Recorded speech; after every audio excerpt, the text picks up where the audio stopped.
Hello students, Miss Slyman here with what is probably going to be some of the most important notes we do.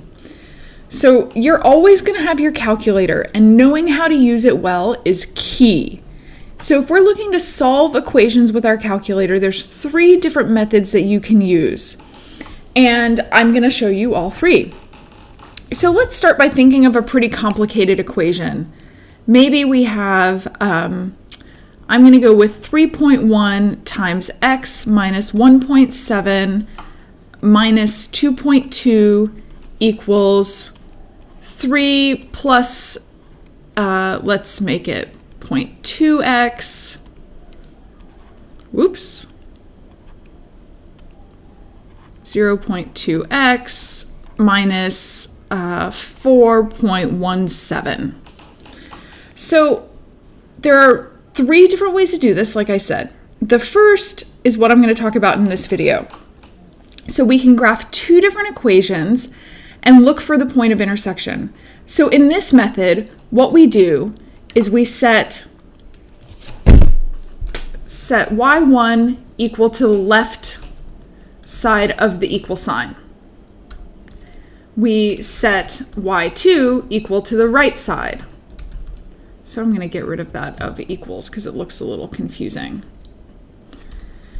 And then we graph and then use second trace and intersect. And then I'm going to show you how to do this. You're going to get asked a series of questions and you have to answer those questions. So let's fill up this box. Answer the questions. So let's look at it. So in my calculator, I'm going to go into my y equals button. And if you've got anything there, clear it out. Also make sure you look at these plots. If these are highlighted, you have to turn them off, because what that means is that you're trying to plot statistics as well as the equation, and we don't want to do that. So I'm going to type in the left side of my equation exactly as it appears. 3.1 parentheses x minus 1.7 close parentheses minus 2.2. And then in y2, I'm going to put in the right-hand side.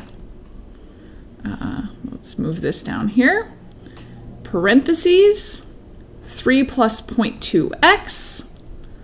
So 3 plus 0.2x, close parentheses, and then we said minus, and make sure you're using the minus, not the negative sign. We're subtracting here, 4.17.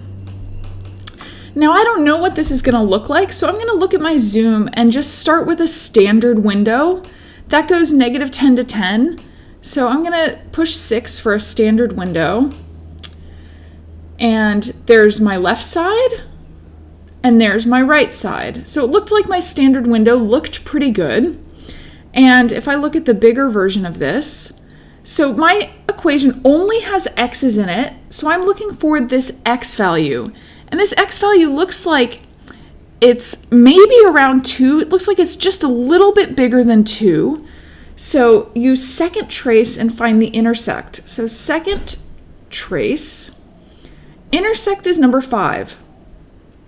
So the first thing it asks me, first curve, is this blue line your first equation? And the answer is yes, so I push enter.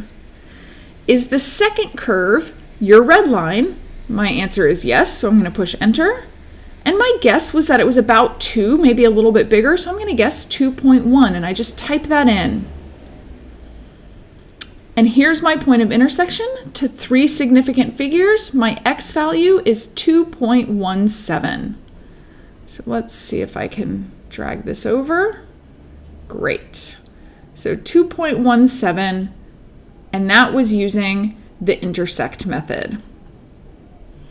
All right. I'm going to come back with graphing one equation and looking for x-intercepts.